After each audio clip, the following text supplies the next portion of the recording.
Hello, VIPs and Full Body Fix audience members. Today is going to be a very special show with one of my great friends, Jayson Hunter. We're going to have a great time and you're going to learn all about how to reduce something that's unwanted on many of our bodies. And of course, this is a very important thing and you want to have some of it, but most people are really interested in getting rid of some of the excess of this stuff, and that is body fat. So we're going to talk about getting rid of some excess body fat, and we're also going to be talking about some really interesting nutritional principles, things that happen in your body, and how you can move forward in the nutritional realm and make it the very easiest and simplest for you, because that's exactly what you want. You want your nutrition to be nice and simple, nice and easy, and enjoyable, right? That's the most ideal. And then get all those amazing health, fitness, body fat loss results, all those things that you're after. We want to make that totally simple and easy for you to do. My friend Jayson Hunter here has some really interesting things to share and some pathways for us to make the whole healthy eating process a lot easier when we start to understand some things. So before we get started, I want to give you, which many of my VIPs have heard multiple times before, the most important nutrition elements. You see, for over 20 years, I gave nutrition coaching and private advising and consulting, and I did all these things. And what I came to find is there's a few elements that, if missed, you miss out on nutrients. You miss out on getting the very most important results from your nutrition plan. And so if I gave clients, 20 different things to do or wrote nutrition plans, they kind of pick and choose what they thought they're able to do, and then they'd miss out on the most important elements. So now what I do is only talk about those most important elements. So I very much believe in what's called the Pareto principle, which is 20% of anything produces 80% of the results. So what is the 20% of what all the nutrition world would talk about and give you that's going to produce 80% of the results? So for us to get started, I want to give you exactly that, and then we'll get into deeper details of this. So first of all, the 20% is this. You want to have a gram per pound of lean body mass of protein. Okay, and so ideally this is going to come from high protein sources that have very low carb, very low fat. Oftentimes, yes, that is animal sources of protein, but you want wild sources. You want totally natural sources. The more you can get into the source of protein that is non-processed, that doesn't have a bunch of hormones and antibiotics and all these different processing done to it before it gets to you. So you do not want processed meats. That's so bad. Okay, so you don't want that, but you want high protein, and you can get that from things like whey protein, chicken, turkey, high fat fish like sardines, mackerel, trout, salmon, right? Those are the areas where you really want to dive. And you could even take an omega-3 high quality supplement to help get those omega-3 fats. So protein, first element, 1 gram per pound of lean body mass. Second, hydration, super important. You want to stay well hydrated. So how do you stay well hydrated? And this is the second of 4 factors. The second factor is look at your urine and see that it's clear towards light yellow, right? You want to primarily keep your urine light yellow. I'm here in Phoenix, Arizona, totally dry climate. We're going to be in another couple months here, 120-degree weather. So, how can the whole 10 glasses of water per day, or like, how can you use that when we have such different climates and we're different body weights and different physical activities? It's not really a good marker. So the best marker, based on the best hydration experts, is clear to light yellow in your urine. Third factor, vegetables. You should eat vegetables, at least 4 servings the size of your fist per day, at least 4 servings. And that's right. If it's leaves, it's mashed together. It's that full mass quantity of that. And a variety of colors. It's very important for you to get a variety of colors. The color in your vegetables and fruits actually has different arrays of nutrients. So you want a variety of colors, 4 servings the size of your fist of vegetables every day. Then, and that's at least, then fruit. You want to have 4 servings the size of your fist, also a variety of colors. Berries are one of the best, per day. 4 servings the size of your fist per day. That is your foundation. Is that everything? No, it's not everything, but I don't need to tell you that, oh, well, you should also have some carbs and this and that. Because if we tell you, oh, you should have carbs and, some amount, then you may go and do more of those type of things. You're going to eat other foods. The thing you have to focus on is those 4 factors. If you focus on those 4 factors, then your foundation will be so awesome and so nutrient dense and so producing of a lean body, then the other elements that you add in will become so very easy. So those are the 4 things that you'd really want to focus on. And daily physical activity. Every single day you should be physically active. Doesn't mean you need to do some big workout every day, but you're going to be physically active every day. That might be as low as just a walk and some mobility training exercise for 10 minutes. Or on other days, it's, whole full for our VIPs, like a biomechanical optimization workout. And with that being said, let's bring Jayson into this awesome conversation. And, Jayson and I have had some really awesome conversations privately. And in our last conversation, I said, Jayson, this amazing conversation that we have privately, what we should really do is bring this to our Full Body Fix coaching show, bring this to our VIPs, because I think they could benefit so much by what we're talking about here. So yeah, absolutely. Let's do it. So Jayson is a registered dietitian, and he's nationally known weight loss expert that has been on ABC, NBC, Fox, and CBS. Jayson is the one who bridges the gap between what the science does and what the real world living does. With over 22 years of experience, Jayson has seen just about every gimmick, fad diet, and miracle pill. You have tried to lose inches fast, right? Everything that people have tried to lose inches fast, he's seen it. And while these solutions have worked for the short term, they've resulted in long-term disaster by wreaking havoc on your metabolism and others' metabolism who have gone after these kind of pathways.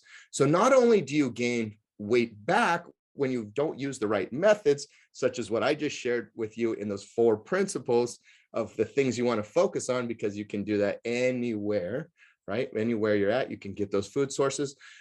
But not only do you gain the weight back you lost, but you gain a whole lot more. So please help me welcome my friend Jayson Hunter to our show. Jayson, welcome. Thank you for having me.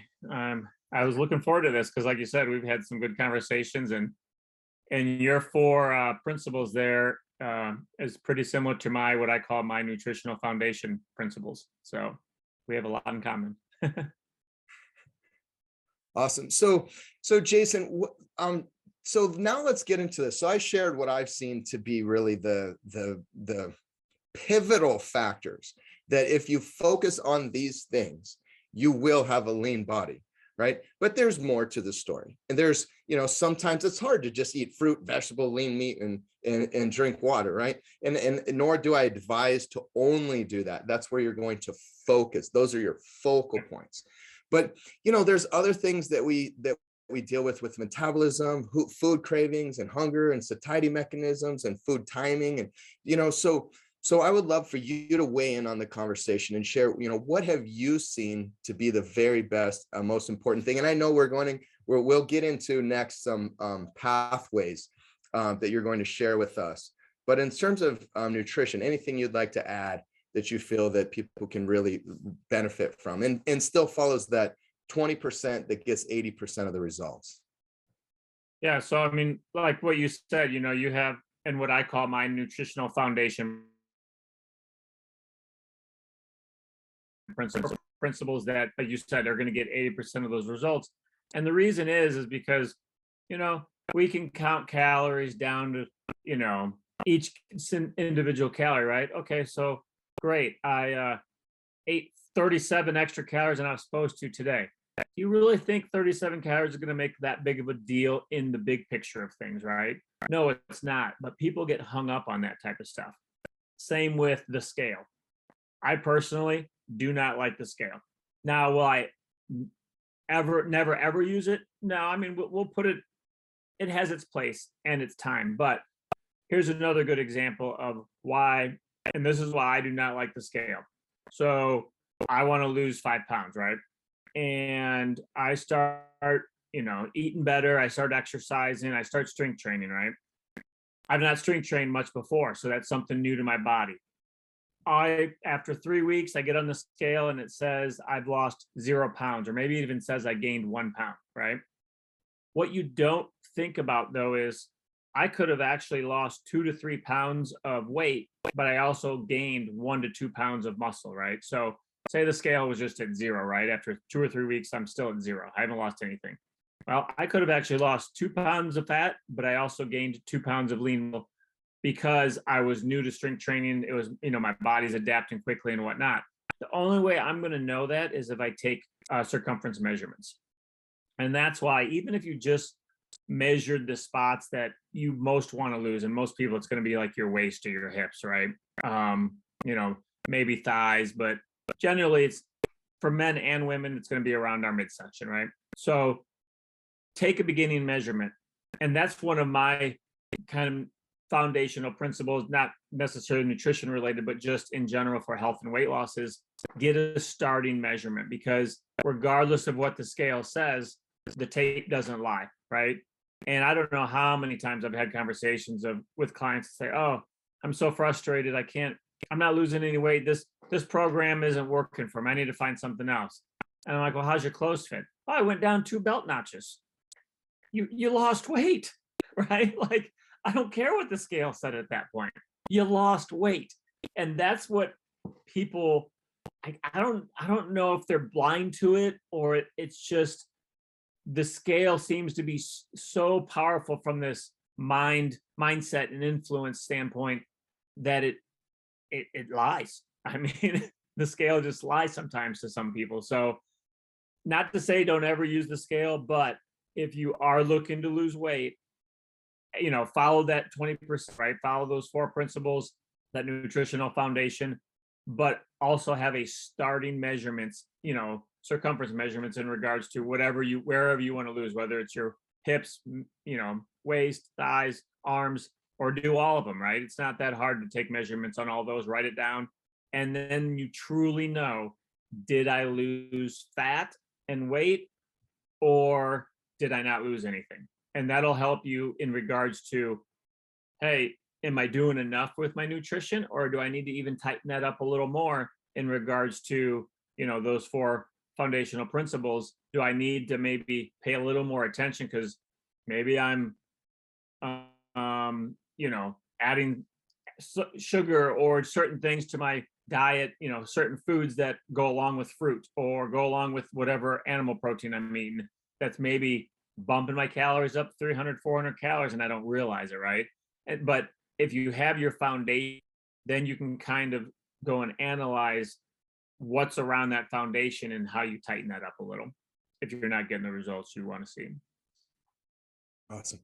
Hey, is everyone having a good connection? I want to check and just is everyone having a good feed here with Jayson? Is he cutting out at all? Is it coming across clear for you? Just want to make sure a little bit. Okay.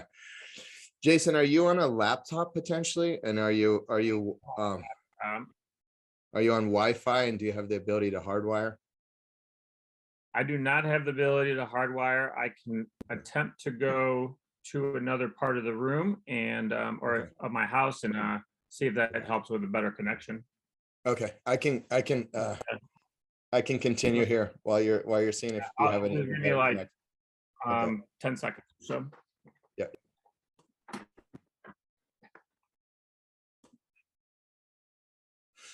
Yeah, and so it's and the big thing is, of course, when you start doing nutrition, what did we learn last week, right? What did we learn last week with BJ Fogg? And that is to feel great about your food. So not only following my 4 principles, right, the foundations of basically high protein, 1 gram per pound of lean body mass, staying well hydrated, vegetable and fruit, but feeling good about that.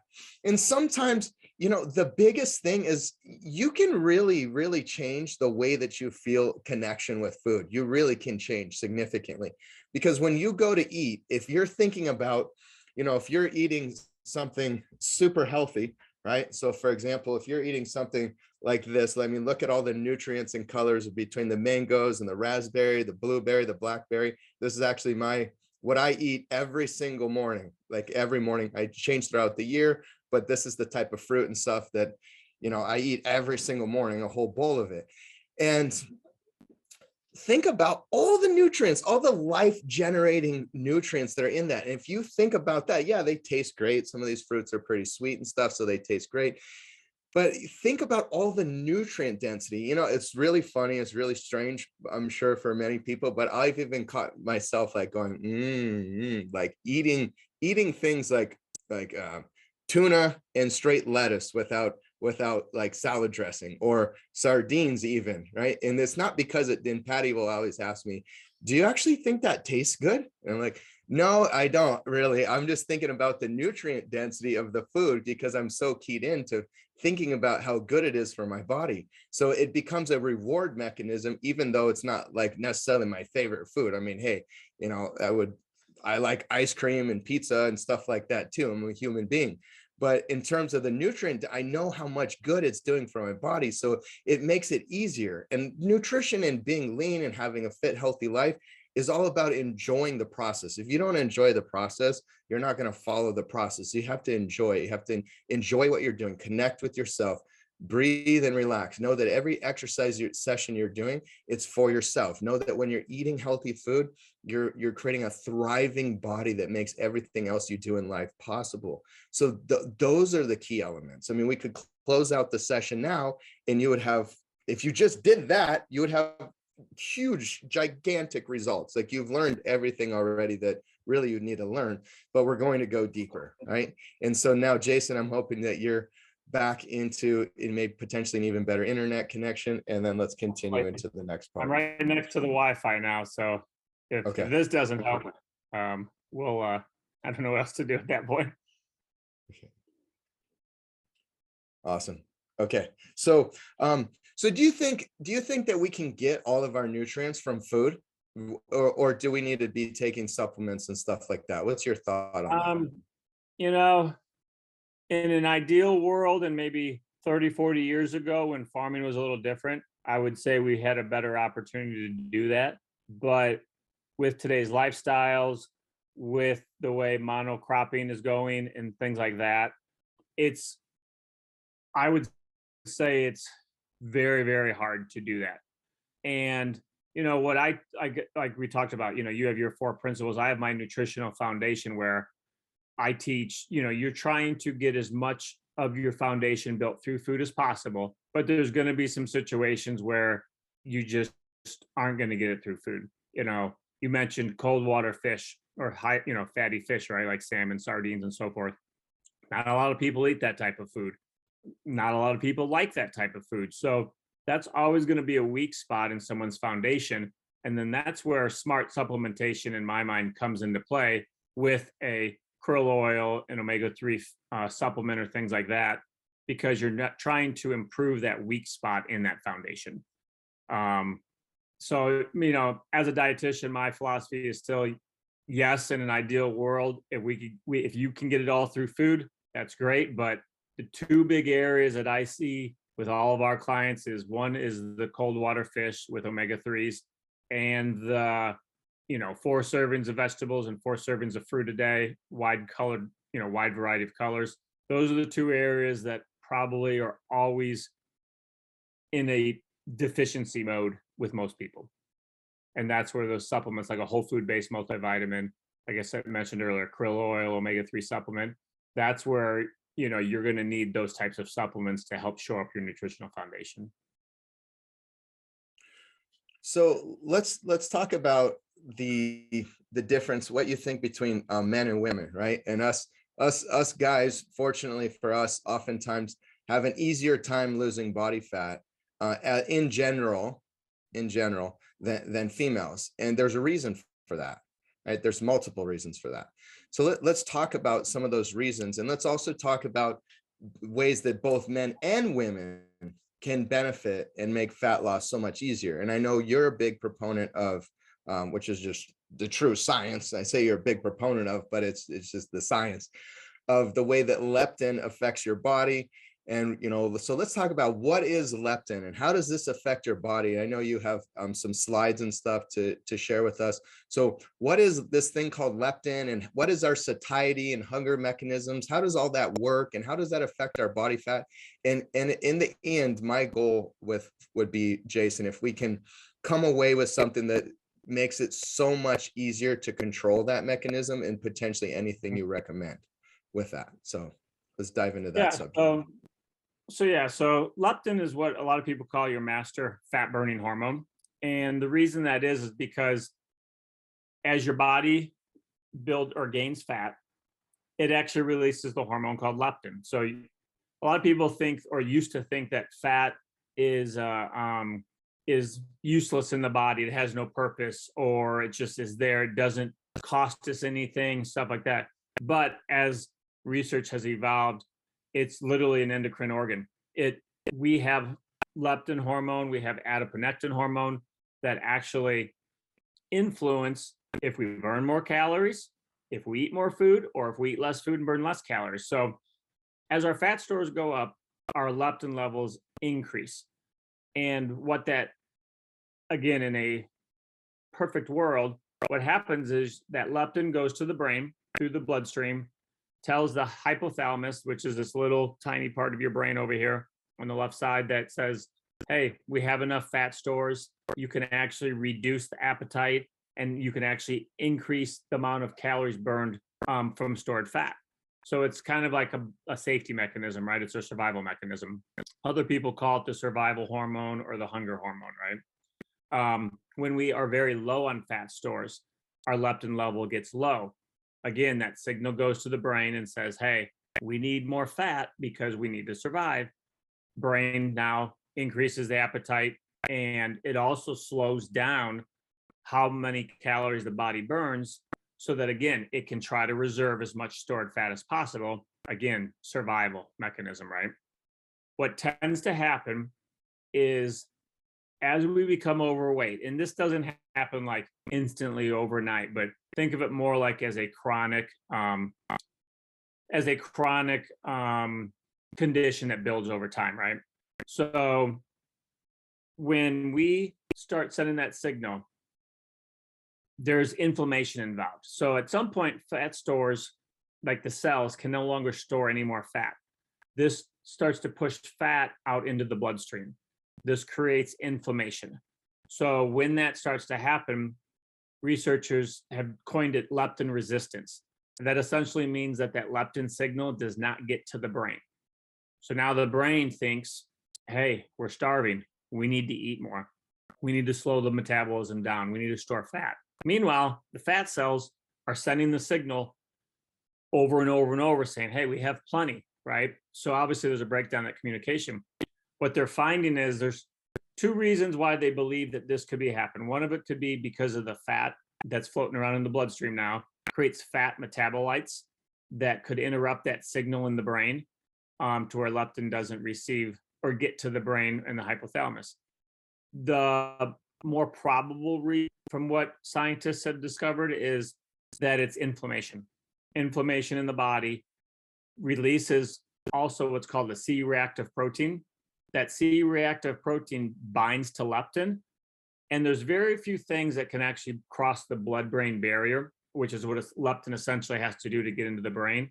C-reactive protein is not one of those things that can cross the blood-brain barrier. So when it binds to leptin, it stops it at that point. So now, again, the body is not only thinking it's starving, so it's telling the brain, we have to eat more. So appetite starts to increase, but it's also slowing down the rate at which we burn stored calories. So to me, it's like a hamster wheel. It's like you can't get off of it, right? You go to hit one thing, it just triggers the next thing. The best way to solve that is eating more of an anti-inflammatory type diet, which again goes back to your 4 principles, right? My nutritional foundation, lean proteins, fruits and vegetables. Those are big in regarding reducing inflammation so that our body can actually start to get the hormones to function properly. Because like even with adiponectin, which is another hormone that the fat cells can produce, when you become overweight, adiponectin becomes real low. That actually promotes inflammation. So it's kind of like this endless cycle. We have to break that cycle. Inflammation is one of the big key indicators that kind of controls a lot of this, when it comes to that weight loss and why people struggle. That's one of the reasons why I feel that so many people yo-yo diet, right? Or they lose a bunch of weight, but then they gain it all back. It's because their body has not optimized from an internal inflammation standpoint, and that your brain's still not receiving that leptin signal. Do you have, I know you have some visuals, and some people are visual learners, some people are auditory. I know it's always helpful to see, especially because this is a fairly complex subject. It's great to have a visual. So maybe do you have a visual that could help illustrate some of what you've just talked Let about me before we go I'll forward? pull I'll share my screen here and then pull up some images as we go here. So we're going to, can you see this here, this Yeah, leptin diagram? yeah, perfect. We'll do this one first. So, what, again, when people used to think that fat, which is what this image here in the middle is, didn't do anything, right? It was useless to the body, was just kind of there. It actually, because it produces the hormone leptin, as you can see, it has a lot of pathways that actually are important to our body. Obviously the big one being the regulating appetite, controlling metabolism, decreasing glucose stimulated insulin. So again, insulin likes to try to store calories as fat, right? If you cannot use them in the body. So, it actually has a very important job in the body. And that's why when we get really low on fat stores and our leptin gets low, again, it sends a signal to the brain, hey, we need to eat more, because now all these things start to become affected if we don't have enough leptin, right? There's a balance there, right, with everything. And so as you can just see, that's one thing with leptin. Let me grab, this will be a good one.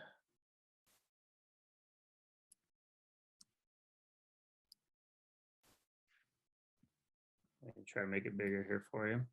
So we talk about leptin, obviously, but ghrelin is another hormone that we actually get produce in our stomach. Again, this is another what we call hunger hormone. So as you can see, when we're not, say we're hungry, right? We need to eat. Leptin's going to be low, and ghrelin becomes high, right? There's that balance. After eating, again, brain says, hey, the fat cells and whatnot say, hey, we got enough leptin. We don't need to eat anymore. Ghrelin level goes down. So there's always this balance going on in the body in regards to how we regulate ourselves. So when people say it's calories in and calories out, and that's how you lose weight. Yeah. In very, very, very simple terms, yeah, that's it. But our bodies aren't simple. we have so many environmental factors that influence hormones. We have lifestyle factors. And then as we just talked about, once we become overweight and we've been overweight for a while, it becomes very what we call, dysfunctional in regards to how leptin operates in the body, how our hormones operate. And it starts to get worse because the inflammation just keeps getting worse because we're in this, again, endless cycle with that. So, those are keys to really, when you talk about just these simple principles, those are very important because that is an anti-inflammatory type diet. What researchers are also finding is the more inflammation we have in the body, the more likely we are to develop diseases, heart disease, cancer, GI issues. Probably the last 8 to 10 years, it has really come on in regards to inflammation is involved in all of these. So if we can reduce that chronic inflammation, we reduce for different diseases.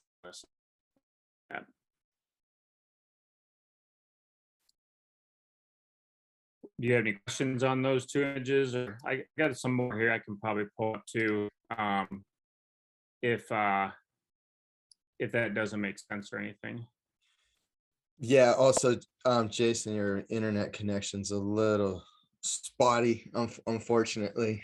Yeah, I don't know I'm what to sure. do. I'm right next to the Wi-Fi, so it's got to be the Yeah. connection in general coming into the house, I guess. Jason, I would try I'm- disconnecting from the meeting and connecting back up.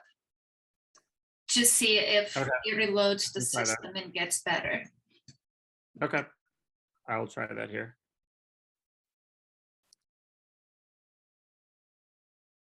Awesome.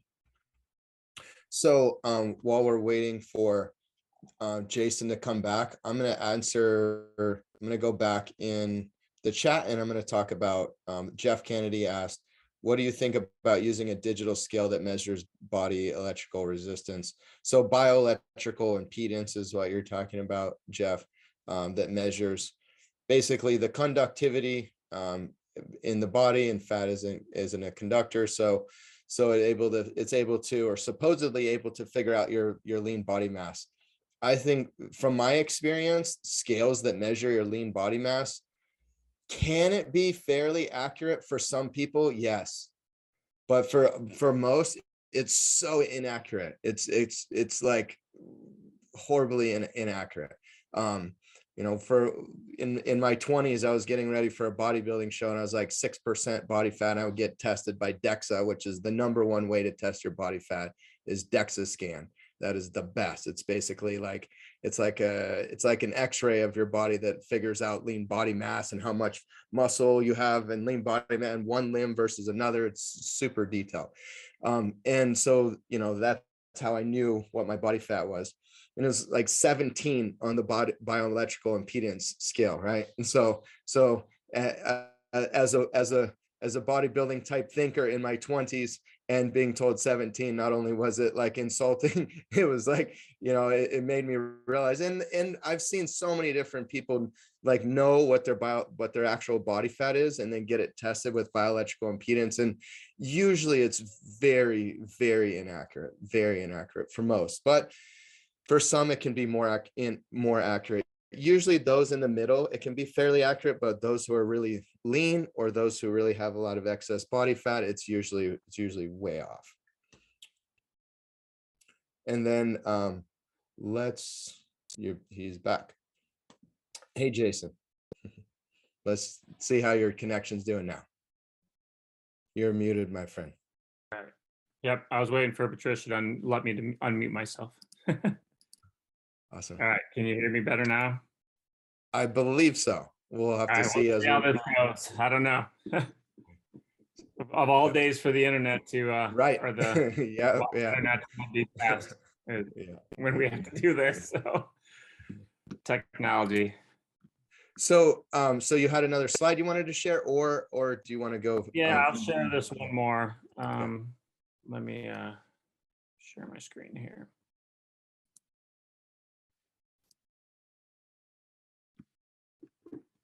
So this, what they call a negative feedback loop in regards to leptin, right? So there's a lot here to take in, but we'll just try to go through it. So the things that affect reaching the brain, right? Obviously, we talked about leptin, insulin from your fat stores, go to the brain, they communicate, they help influence energy expenditure, what we talked about, burning calories and so forth.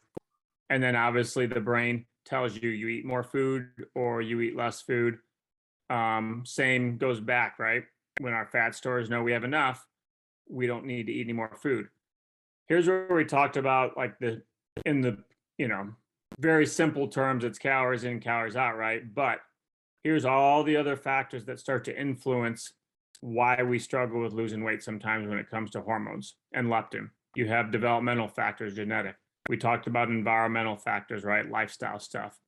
We talked about the leptin resistance and the internal inflammation in the body and what's called the C-reactive protein that gets elevated that can bind to leptin and essentially blocks it from getting to the brain, right? There's even studies that show what they call hyperpalatable foods. So like obviously we have palatable food is fruit, vegetables, lean proteins, right? Hyperpalatable or rewarding is cakes, ice cream, dessert, right? That sends off a reward mechanism in the body. This, they are starting to see, actually can influence certain hunger hormones in the stomach that normally would say elevate and say, hey, we don't need to eat anymore. There's a few of these that don't get triggered for some reason when you eat these types of foods, or what I guess you'd probably call high sugary foods, right? So again, that now dictates why we keep eating sometimes, and we don't really know why. It could be the types of foods we're actually eating is causing that. So, and then we obviously talked about, inflammation, right?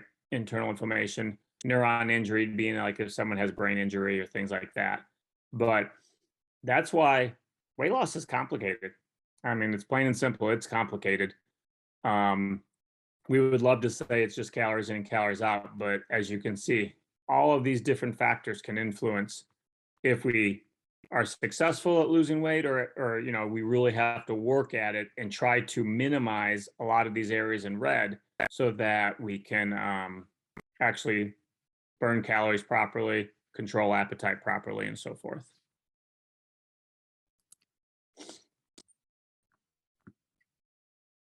Am I cutting out again? No, you're doing great. So now, so far it's been much better, at least on mine. Okay. I think everybody else would agree too. Yep, I see. Well, and of course, the Zoom reinstalled when I left and tried to get back on. I was like, well, maybe that was the problem. Maybe Zoom just needed me to there you go. Something. I don't know. Awesome. So here's the big question, Jayson. Okay, so now we know all the science. What do we do about it? How do we take that and apply it to ourselves and get the very best results? What are the tricks of the trade? Is there a supplement that can really help with leptin? Is there, what is the strategy to really feel satiated and get amazing results and not have as many hunger cravings? So really it's the foundation is following more of an anti-inflammatory diet. So using your principles as well as, I have the same, nutritional foundation principles of the 4 servings of different colored vegetables, the 4 servings of different colored fruits, berries being high on the list, right? Lean proteins, right? Those are good. That's your core. That is your foundation right there. Then it's a matter of, there are supplements that you can take that actually help increase that signaling with leptin. So we actually have a product called Leptisense, and it uses 2 different ingredients as its main foundation. One is Lepticor and the other one is Sensoril. So Sensoril is a adaptive herb that helps regulate appetite control and stress levels. Because we didn't even get into stress. I mean, that could be a whole nother topic someday, but stress can actually influence our eating because it increases our hormone called cortisol. Cortisol stimulates appetite. Cortisol also wants to deposit more of your fat stores in your midsection and waist. So we want cortisol lower. Whenever we're losing weight, we want that lower. If you are overweight and you have obviously chronic inflammation, things like that, your cortisol levels are naturally going to be higher. So, it's going to help with that. And then the Lepticor actually helps keep that C-reactive protein that I talked about earlier, that when, inflammation in our body elevates that C-reactive protein, that protein binds to leptin, which then prevents it from getting to the brain. Lepticor actually helps reduce that C-reactive protein and obviously minimizes the binding ability to leptin, again, increasing our chances to get leptin to the brain so that we can, again, start to break that cycle like we talked about. So that's pretty much the approach I take with all my clients. Is I put them on an anti-inflammatory diet to start, and we really work on that nutritional foundation. And then we incorporate Leptisense so that we have some nutrients that can actually help speed up that ability to improve the leptin brain signal, that connection, because that's key, right? If that's our master fat burning hormone and we're not getting that hormone to the brain, our brain thinks we're starving to death. And we're always going to struggle with eating more than we should, as well as our metabolism slowing down with that. And then we just expand from there from a health standpoint, right? When we know, hey, we're starting to get things going in the right direction, then the questions are, we do Hey, how many servings of cold water fish do you eat a week, right? Oh, I eat none. All right. Do you think you can eat salmon once or twice a week? I absolutely hate salmon. Okay. Well, that's now a weak spot, right? Now let's say that's where we're going to do that smart supplementation and say, hey, we suggest a krill oil supplement to help provide those omega-3s, because omega-3s, again, help with lowering inflammation. So I don't know if you've caught on yet, but inflammation is this big thing that keeps coming up over and over and over. And like I said, in the last 8 to 10 years, it has really just evolved in how powerful, in a bad way, chronic inflammation actually is. Yeah, definitely. So interesting. So this supplement helps improve leptin sensitivity, correct? It decreases stress hormones. And what is the other thing you said it did? It decreases the stress hormones cortisol, which then helps you better manage your appetite. So the two big one is the leptin sensitivity, working on the fact of trying to prevent that C-reactive protein from binding to leptin so that signal stays good, and then lowering cortisol through sensoril, that adaptive herb, because again, cortisol stimulates appetite. That's that's another hunger hormone. So if we can keep that low and we can get the leptin working, you have a much better chance of not overeating, essentially. So has this been shown to actually reduce C-reactive protein or CRP? Yeah, the ingredient Lepticor within our formula is called Leptisense, but with that ingredient, there's studies showing that it can reduce. Yep. So this can literally make you feel less stressed, help you feel more satiated, and decrease CRP, which is a major inflammatory factor for cardiovascular health. So wow, correct. That's pretty awesome. Have there been any studies on the supplement?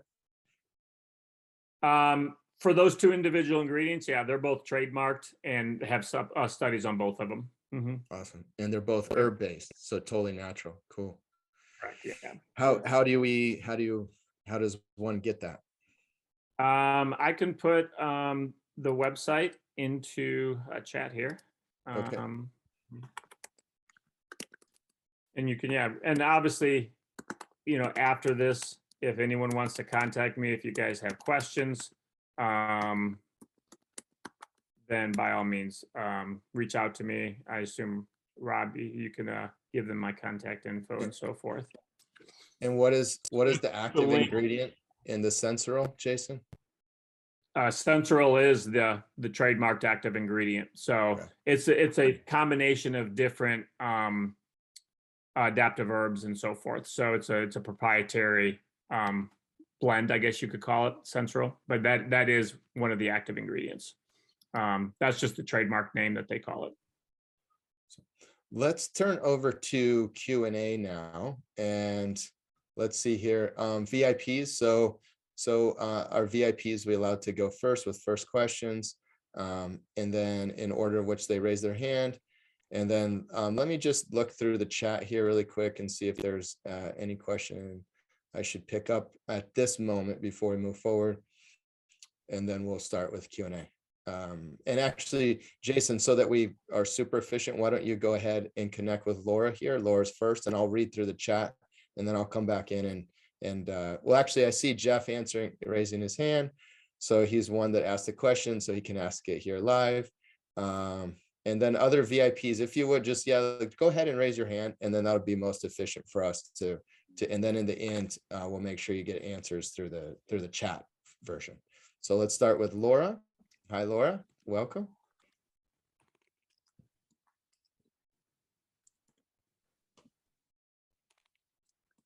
I sent you a link there. It should be. Yeah, it wasn't working at first.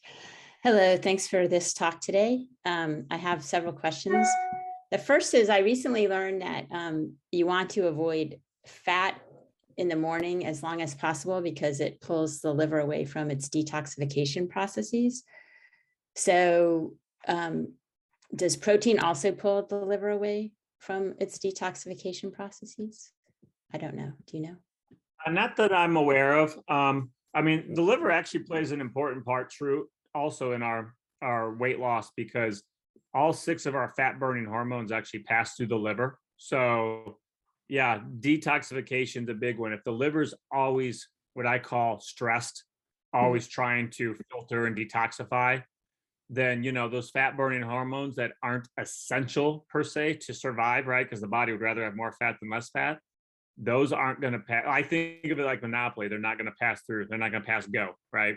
Yeah. In regards to that. So I agree in regards to, like you said, I'd have to try to dig into more to see if the morning makes a difference versus night, because obviously the liver's functioning 24 hours a day regardless, right? I would think it Well, has more his point was that that fasting.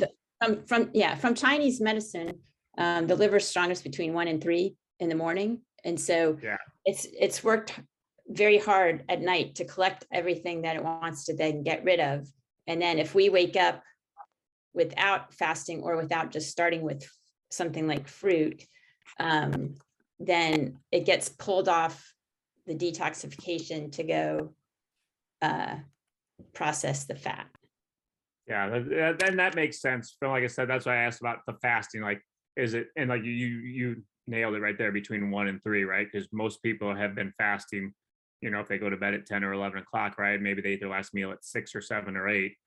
But yeah, so that part I would say probably makes sense in regards to the logic of it. Okay, but as far as protein, I've never seen anything that would indicate, if anything, protein can be more stressful on kidneys than a liver in regards to if you did really, really, really high volumes for a long time. okay, yeah. So when Robbie, when you eat your fruit in the morning, are you eating it with anything else at that time or not? Just the fruit? Yeah. I eat 6 to 7 eggs, whole eggs Yeah. every morning, and I do a bowl of fruit, and depending on the day, if I'm not having to present a lot, then I'll eat yogurt. I'll eat Greek yogurt in the morning. If I do, then I don't, because dairy builds phlegm. So I try to not eat stuff that builds phlegm if I have to speak quite a bit. So you are combining, because like I find when I don't combine, so if like I was just experimenting following this guy's suggestion to hold off, and it just feels like I don't have a weight challenge, but it just feels like it's spiking my blood sugar in a way that I would rather have the other foods with it, which would then keep it more stable. See, I find it very interesting. Like, if we take enough, like, nerdy scientists like myself in certain areas, and Jayson, and, we've had Jose Antonio, which, Jose Antonio is so great because he dispels like all this stuff.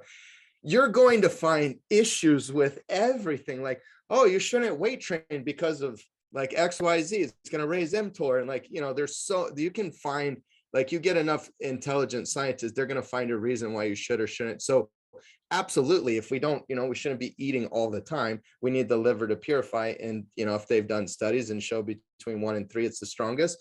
But then it's like, well, who's the individual? For example, you are an ectomorph, right? You're an ectomorph, Laura. There's different types, somatotypes. So there's the naturally lean, thin individual. That's an ectomorph.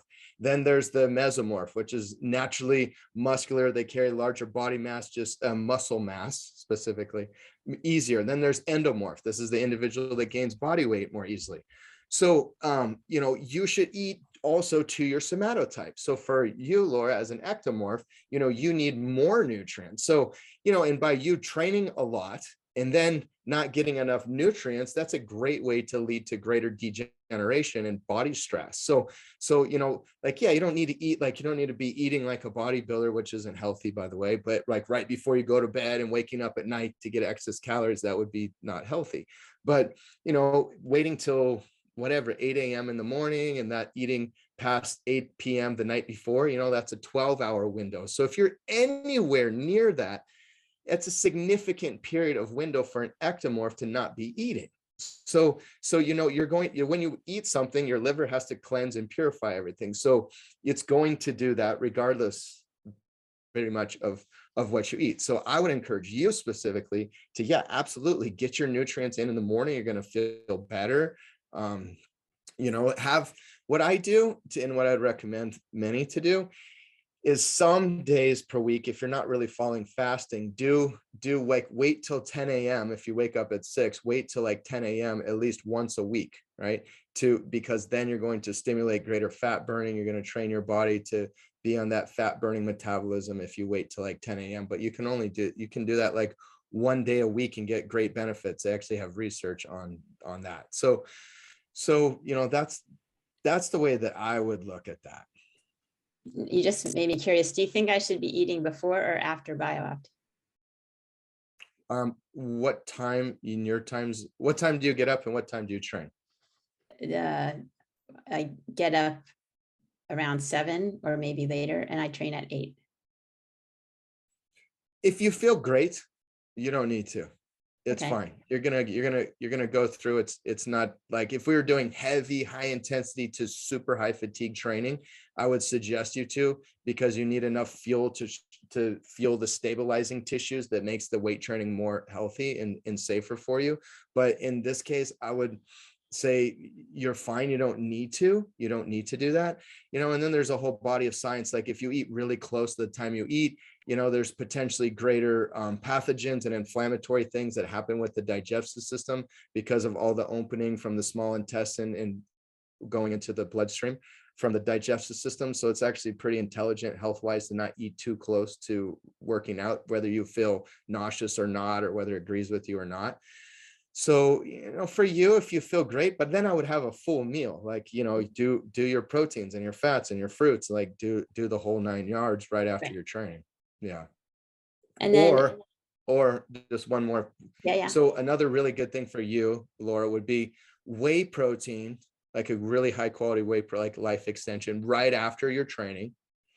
Do that with like a banana for you, right? I'm talking to an ectomorph. Okay.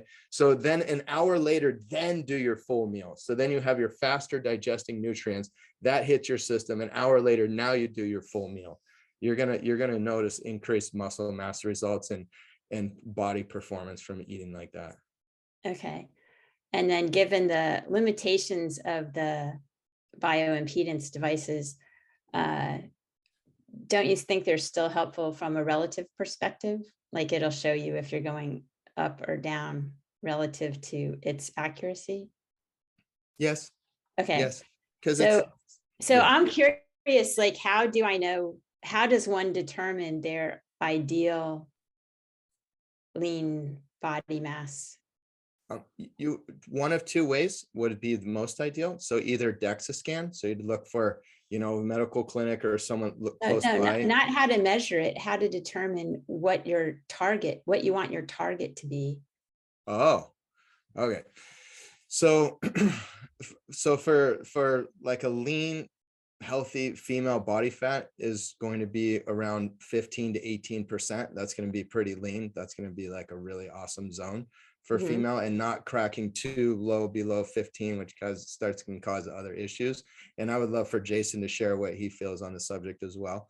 And then for men, you can be healthfully another 5% lower than that, super healthfully. So, between, 7% and 12%. And we're talking ideals, right? We're talking, I believe what the question is, like, what is the ideal, right? So for men, it's going to be somewhere between about 7 to 12.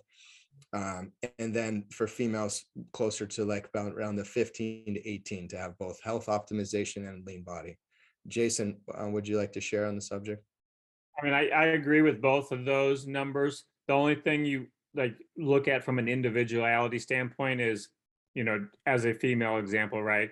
Like you talked about not cracking below 15 or anything like that. Well, you may find for you personally, if you get to 15 or 16, your hair gets real brittle or things like that.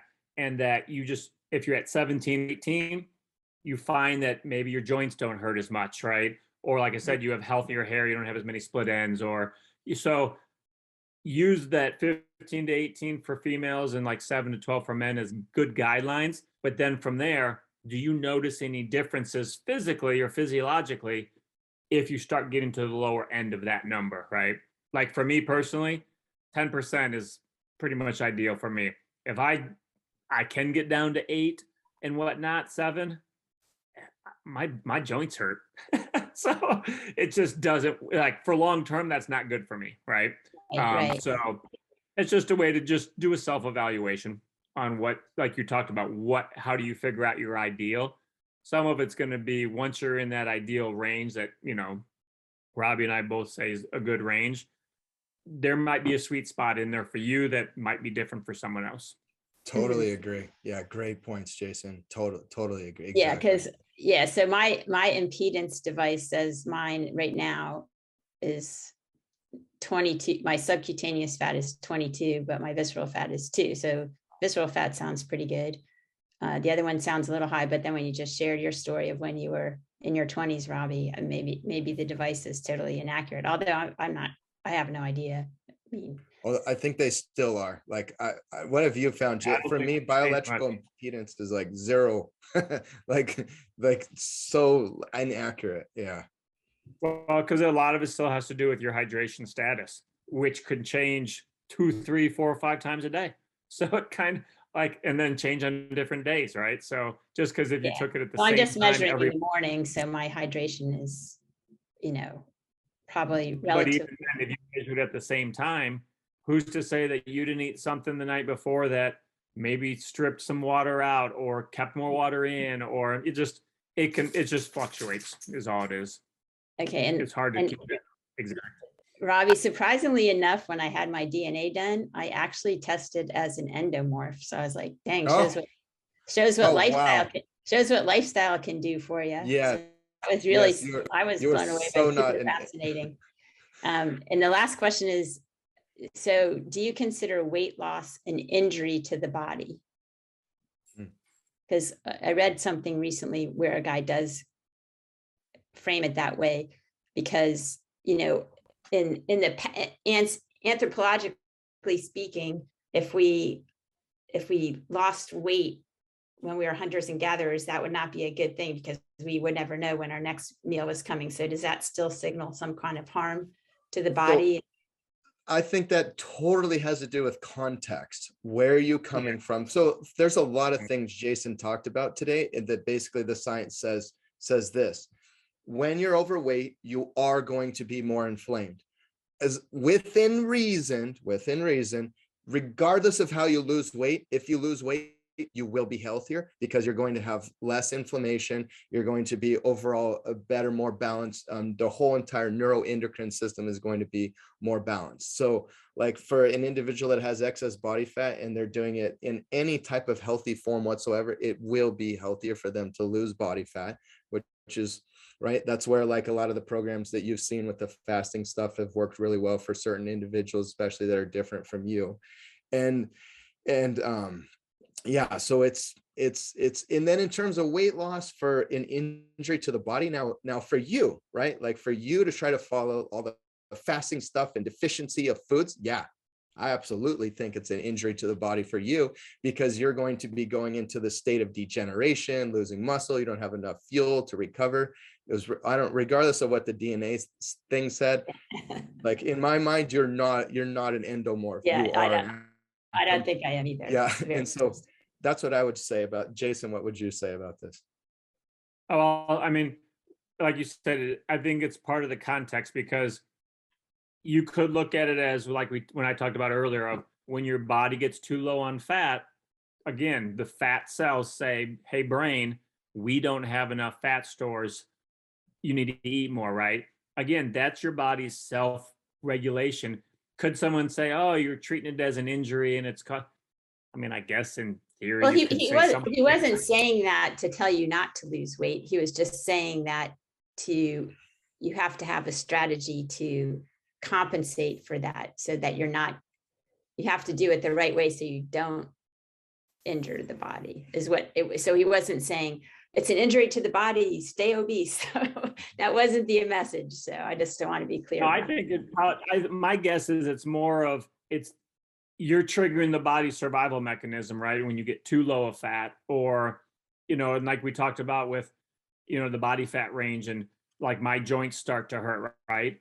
Fat, lubrication in the body is a good thing, right? Like, there's a balance to all of that, right? So yeah, you could, I guess, say a lot of things would be causing quote unquote an injury because it's stress to the body, right? if you wanted to look. But yeah, you approach it strategically and safely, and then then you live a more optimal life. Okay, thank you very much. I know lots of people are raising their hands, so I appreciate your time, and I'll let you guys go. Thanks. Absolutely, Laura. Great questions and great connection. Thank you. I enjoyed that. Oh, and before we get to the next one, Patricia had asked me if we could do some type of store-wide coupon or anything. So I went ahead and created a coupon for all your the audience here, and I'll put it in here. But it's FBF30, and I'll just type it in chat here. So full body fix, just the first letters FBF and then 30, and it'll be 30% off anything on the website.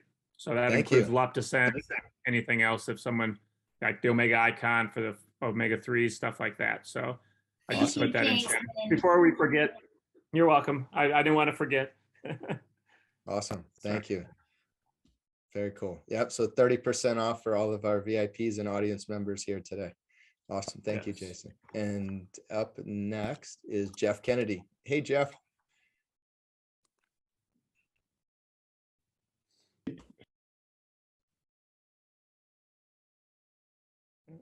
On mute. Back off again. There we go. Oh, yeah. Can you hear me now?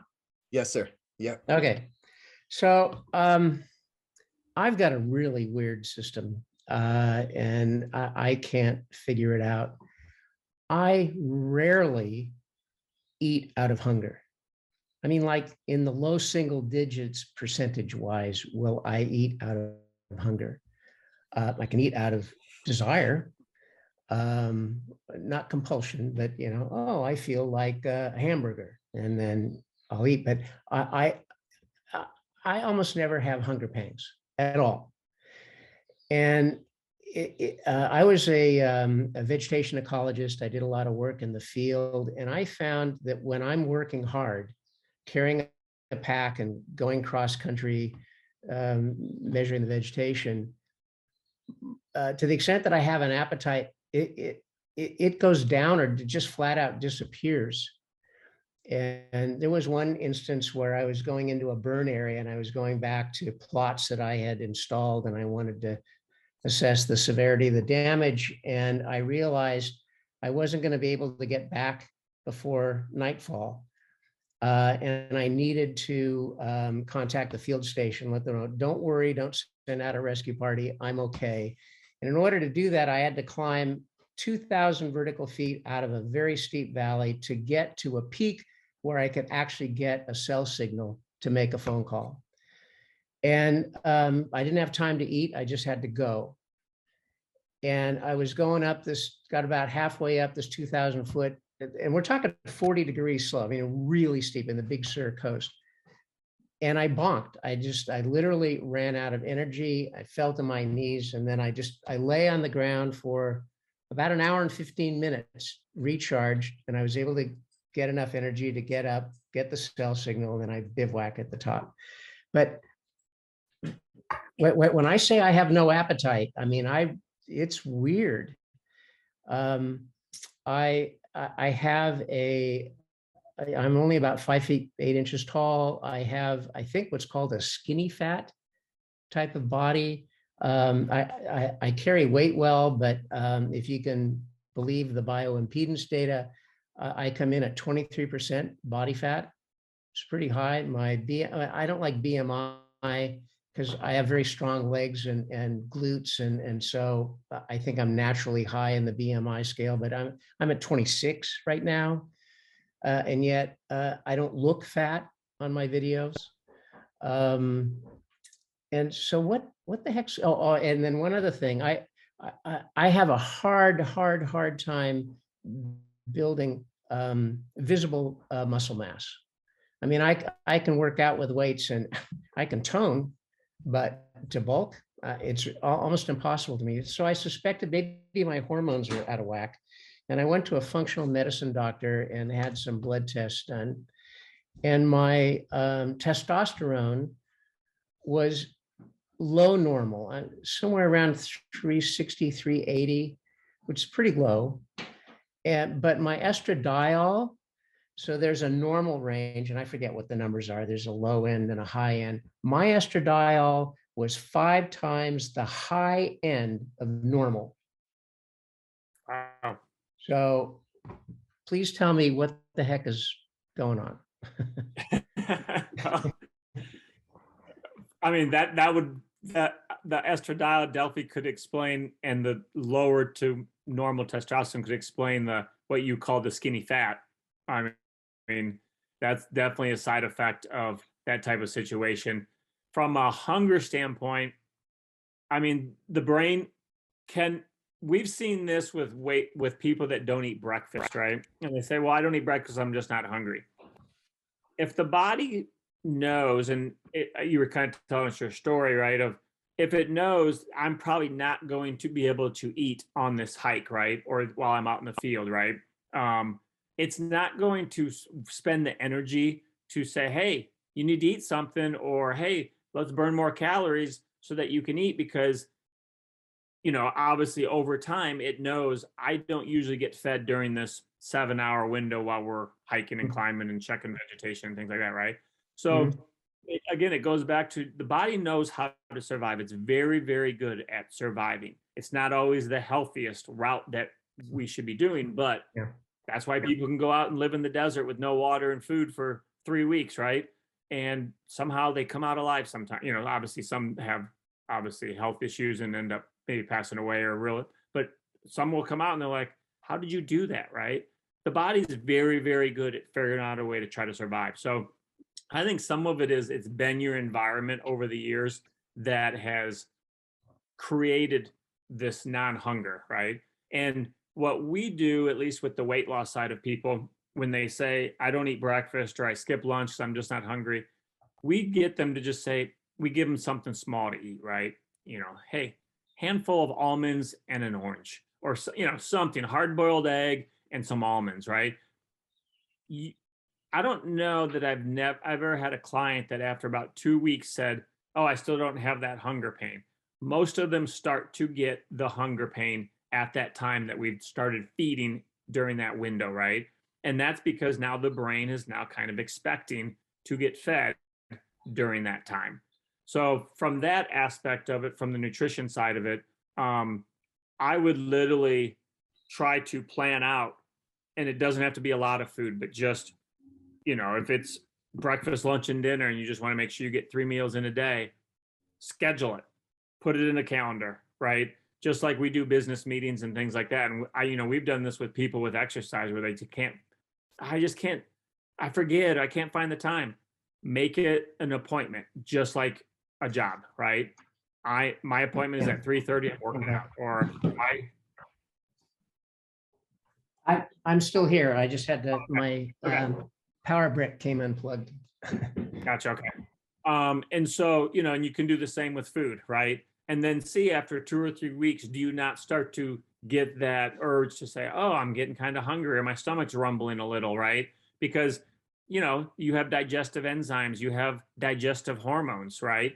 That go up and down based off of if you need food or if you're hungry or full. Those can all kind of be dulled, or like if, we go back to the leptin, right? And that inflammation in the body, that also dulls the leptin receptor, right? To actually be able to get to the brain and attach itself, right? That same thing can be happening with digestive hormones and gut hormones. So I don't, Rob, do you have anything to add about the exercise part, like the muscle building? Yeah, I mean, it's same. I would basically the same thing you said. When you really eat consistently, so if you're eating like 5 meals a day or small meals a day, do you do that now, Jeff? I'm guessing no. I do. So this morning I got up pretty early, about 6:30. At 7, I had about a cup and a half of sliced strawberries and half a cup of blueberries, and maybe a half a cup of goat milk kefir, and some coconut creamer. And so it was a mug, big mug, this size mug next to my head, big mug, of fruit. That's all I had. Oh, and then I had coffee with whipping cream. So I'm trying to eat low carb for the most part, except for greens and fruits and vegetables. That's that sort of thing. So I'm trying to stay away from sugar. And so I had coffee with whipping cream as the creamer, maybe a quarter of a cup. That was at 7. It's now 5 hours later. I have no hunger whatsoever, none. And last night, what do we have? Oh, we had a big salad. It was a taco salad. And I mean, I had a big bowl. When I eat salad, I eat a lot. And it's like that much that I eat. Not hungry. So what gives you the drive to eat that big salad? I enjoy the taste, but what I'm getting at is I don't seem to have a ghrelin signal. I don't have a signal that tells me I need to eat now. And that's the gut. That's one of your gut hormones also. So like what I was talking about earlier with the different gut hormones, they seem to be depressed or like, not sensitive enough. And that's one of the reasons I go for goat kefir. It's kefir's fermented. It's supposed to be good for the gut microbiome. I just don't know what to do. I mean, you're eating a lot of fats in your diet, so yours is very likely you're going to get more satiated. You're not going to have as much, ghrelin. Same with the very large salad that you mentioned. That's a lot of volume in the stomach. Yeah, the way you're eating is suppress those digestive hormones. Yeah, the way you're eating is going to make it like that. Like for most of us, the best to have lean is you eat just enough nutrients to get all the nutrients you need and get yourself to the next meal, and then you do that multiple times a day. That's the science of it. That's the way I look at it. That's what creates amazing results is nutrient density, high protein, lots of nutrients, just enough to get to the next meal. And then you eat that next, and then now your body's so riddle me this. I just to try it, just for grins, just to see if I could do it. I did a 2-day fast, just water. Right. No hunger. Yeah. You're no hunger. You're a unicorn. And yet I really struggle losing fat. I cannot lose fat just by diet or just by exercise. The two together, I can lose. So, you mentioned your, female hormones, which males need too, but you have, right. you those are pretty high. So, what I would encourage you to do is have your diet be even leaner and eat multiple times a day. And, that's what I would encourage you to do. Now, in terms of the high estrogen, do you use, and if you don't mind me asking you, sure. Especially nowadays it's legal, but do you use marijuana? No, I don't. Okay. No, and I stay away from soy. I used to use, what was that? It's supposed to be a good source of omega-3 flax. Used to use granulated flax. That is really bad for, it's a estrogenic substance. So I would see like a naturopathic physician and talking to them about, the high estradiol or estrogen. And so, because, an anti-aromatase, potentially, I'm not going to be prescribing you something on the Full Body Fix here, but if you meet with a naturopathic physician who can help you with that, like taking a very, very low dose anti-aromatase is sometimes really can be very effective. That actually boost your testosterone and decrease those the female hormones. So well, I thought it was the other way around. I was told by this functional medicine doctor that I thought it was you have too much aromatase. There's some relationship between aromatase and stress and inflammation. when you have more stress, you're going to aromatize. Aromatization is when the testosterone converts to estrogen and or female hormones. So, the anti-aromatase is what I'm talking about. That will help. That can, and again, speak to your doctor about it. This is not me giving you advice. It's me saying, hey, go and look into this, because this pathway has helped a lot of others. Yeah. So, well, as a child, and maybe this will help. Unfortunately, I was the victim of toxic stress. I was basically an unwanted child. I won't inflict the details on you, but not fun. And so I think my hypothalamus, pituitary adrenal axis is dysregulated significantly. What I really wish is you had one of those sensors you could put on your arm, and it would enable me to monitor in real time cortisol levels. But I do take, hang on just a minute.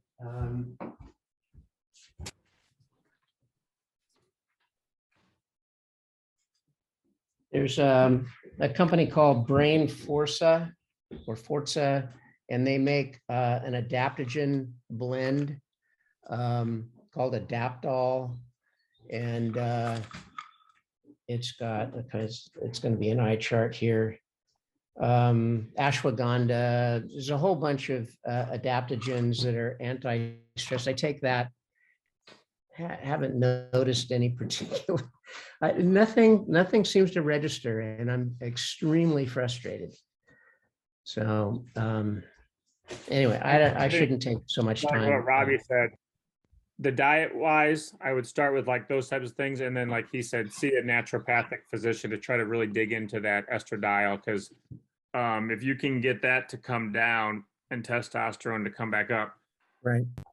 A lot of the symptoms you are describing can occur with that type of situation. So that would probably be my biggest focus if I were you.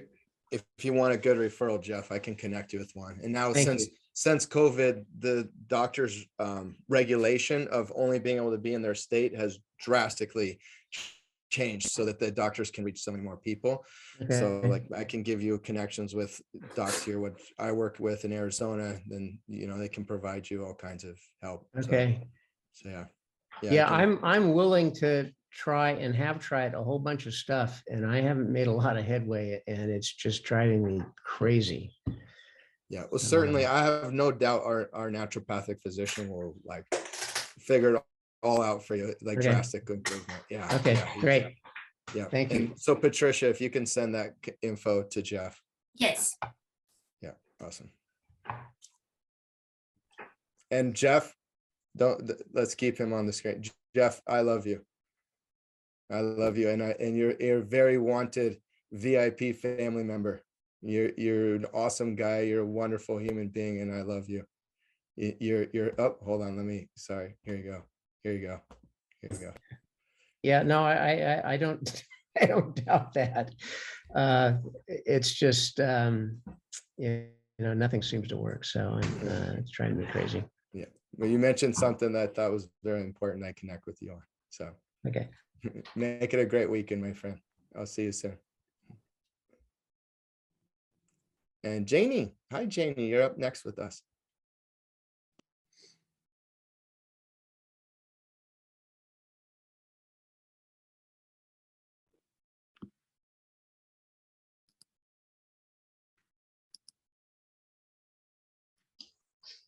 Am I unmuted?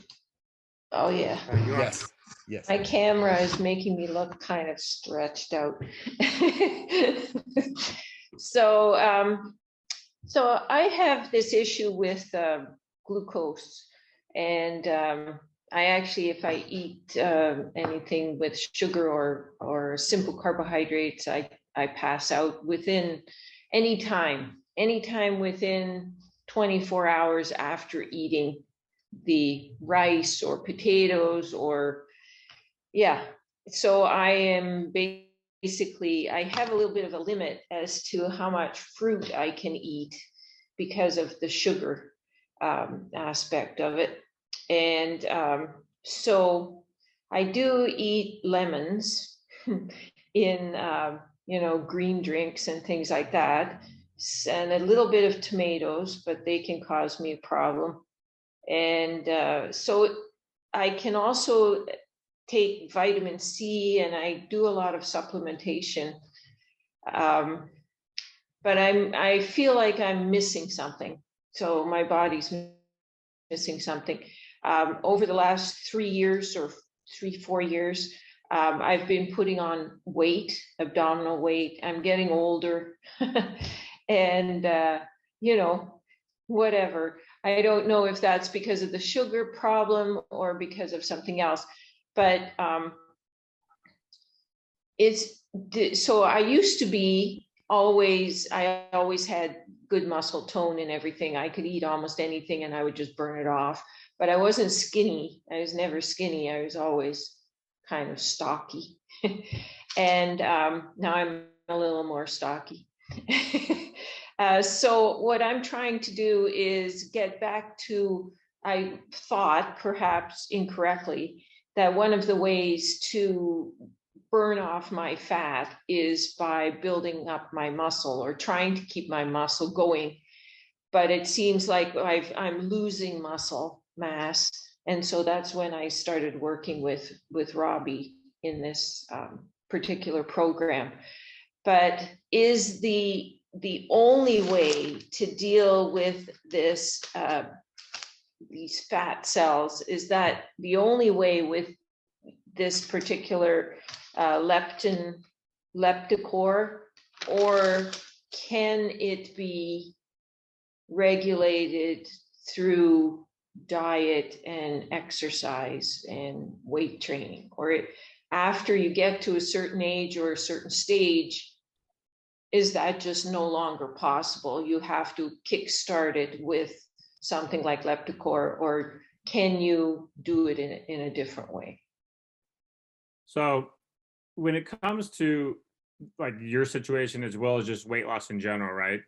Supplements are only going to be so effective if we have a good solid foundation, because you could have the best weight loss supplement in the world, but if you ate McDonald's every day, it's not going to help you, right?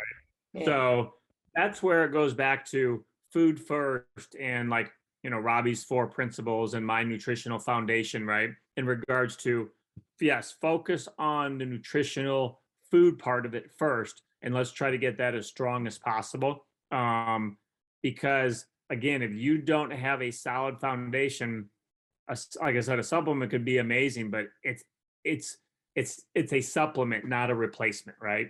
People have to think about that. It's not the one pill miracle. It helps supplement what you are already doing to make it better, right?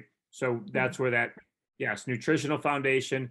And yeah, in the perfect world, you eat great, you strength train at a good moderate to high intensity, and you build muscle mass, and everything's great. Doesn't always happen that way with people, and sometimes you do need a kickstart or something to help get you over that edge in regards to getting the leptin to communicate properly, right? But from what you've been describing, one question I had was, when you eat these fruits, are you eating them by themselves and it's causing this, or are you eating it with like vegetables and meat and things like that, and you're still having that issue? I try to have the foods not by themselves, definitely not by themselves. There's always something there. If I have an oil or a fat or something like that with it to slow down the action, that's what I try to do. That's what I was getting at is, with people that are like, what they have metabolic syndrome or are diabetic and things like that, you have a problem with metabolizing sugars, right? Whether it's they get too high or they get too low, right? So by incorporating, like you said, oils, healthy fats, lean proteins, vegetables, that helps slow the rise of the blood sugar, but also the insulin. And that's where, yeah, always try to incorporate, even with, and like your fruit, berries are going to be a little better from you from a sugar standpoint than like a ripe banana, right? Think of like a green apple or, Granny Smith, things like that, right? There's going to be less sugars than probably maybe a Honeycrisp or a Fuji or something, right? So stick to those types of like berries like that, things that have fiber in them, so like your berries, your oranges, raspberries, blackberries, blueberries, because again, that fiber helps slow down that surge of blood sugars and insulin response, which will help in that situation. But yeah, I'd really start trying to hone in on the 4 principles that Robbie, preaches in regards to trying to get that solid nutritional foundation as strong as possible. And then say you have that going and it's been 3 or 4 weeks and, we're not seeing much progress, then that's where, now work in the Lepticor. When you do everything all at once, it does make it difficult to go, hey, what worked? Or did all of it work? Right.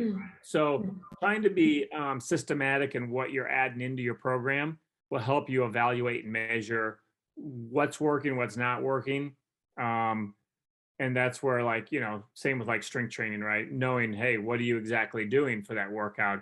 Are you working out at an intensity where you can carry on a conversation like you and I are doing right now this entire time? Or are you working out at an intensity where we have to take a breath, right? We can say a few words, but we have to now take a breath, right? Like there's a lot that, you can start to dig into in regards to where there may be improvements that can be made. Right. I actually generally have a relatively low blood sugar level. That's what it sounds like, that you're getting low blood sugars on. It's, I think what was happening anyway was if I ate anything with sugar, I would get, it's like reactive hypoglycemia. I would overproduce insulin so that I would actually crash afterwards, and that would cause the passing out. But I very seldom, I don't know which system you use, but my blood sugar is usually around 3. Okay, and if it gets to 6, that's really high for me. And I've done the thing where you put the patch on your arm and you test it all day long. And I've got records of this. And of course I get super low right around 3 in the morning. That's when it's the lowest. And but I can go very low and I don't go very high at all. So it's this reactive hypoglycemia that seems to be a problem, but I'm also generally at quite a low state. So I'm, unlike some people, I am hungry almost all the time, or at least I feel hungry almost all the time. That's usually a blood sugar.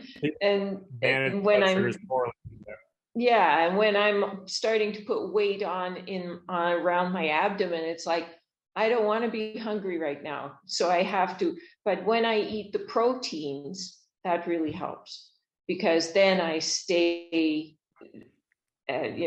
happy for a lot longer period of time. But I do seem to need a lot more food than most people. So. Well, and that goes back to the what I call poor or unhealthy blood sugar control. Those that have those situations, their appetites tend to be a lot more, I wouldn't say out of control, but elevated.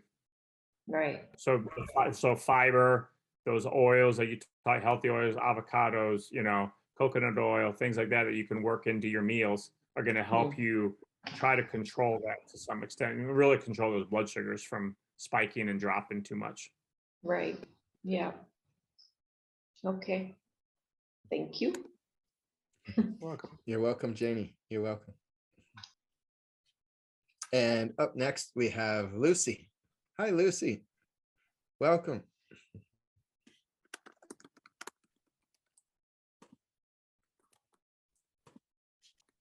Yeah. Yep. I don't think you're unmuted yet, Lucy.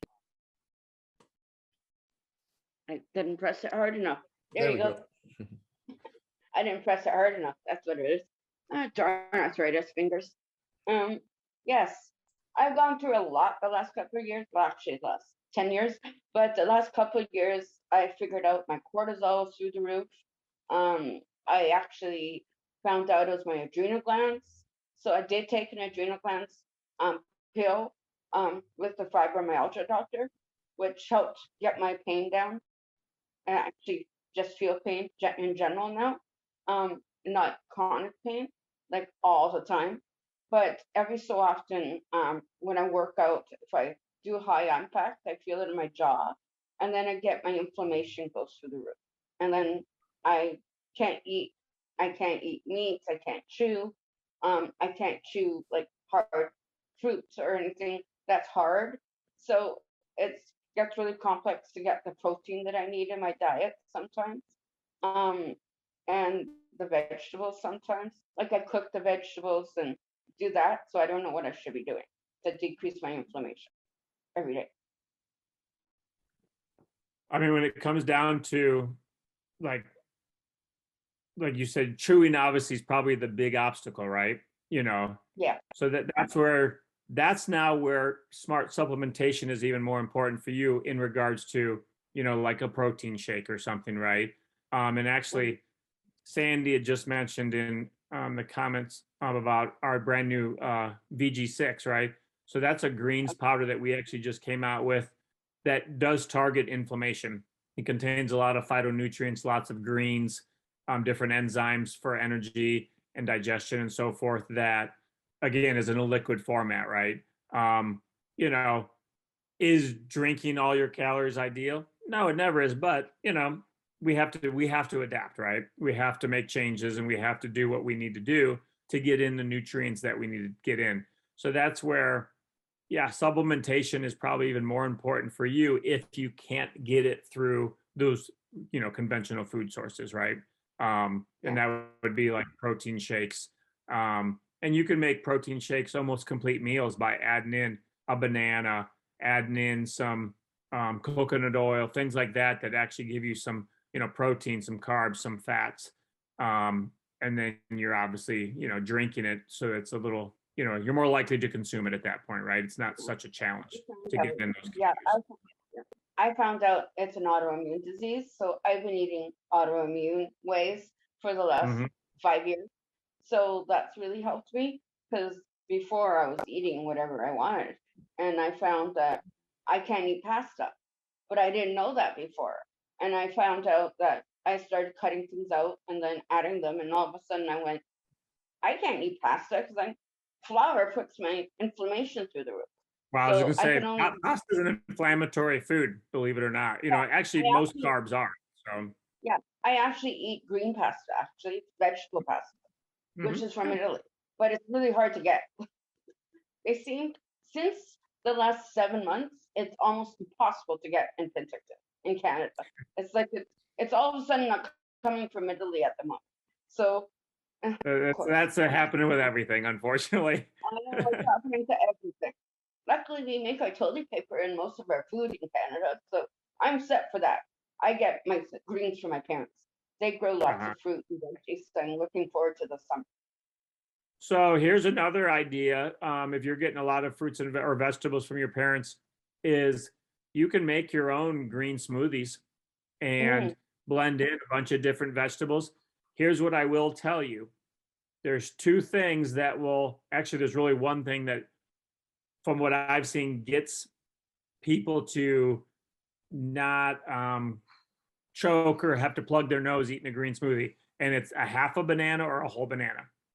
Put that in with whatever vegetables so you do kale and collard greens and spinach and, you know, maybe put some lemon in there or something.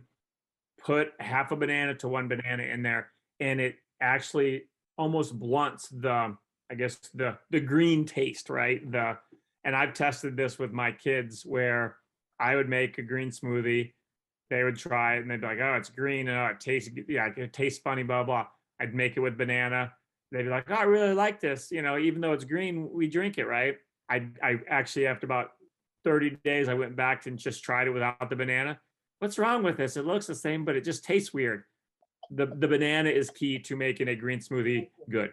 I'm just going to tell you. But that's a great way to, again, get in your phytonutrients and anti-inflammatory foods naturally.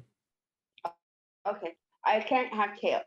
Kale, I've already noticed it actually causes inflammation completely in me.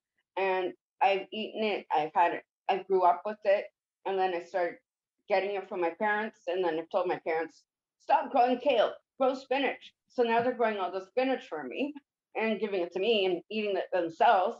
My mom's diabetic, so it's helping her too. So Yep. I'm helping her inflammation. So it's kind of like, perfect. But it's like it had to be me trying to experiment with all these autoimmune foods that were causing problems. Unfortunately, that's usually what happens is you got to just find out what works and what doesn't work with your body when it comes to autoimmune stuff. There's no cut and dry to it, unfortunately. No, it was cutting all the food. It's really hard. And they put me on gluten free. Tried that for a month, didn't work. I can still eat bread. I just don't eat it every day. Like I can Mhm. still eat it once or twice a week, but I don't eat it every day because of Gauss inflammation. So I balanced that out. But some days, just working out this week, I think it was the impact on my jaw, just walking.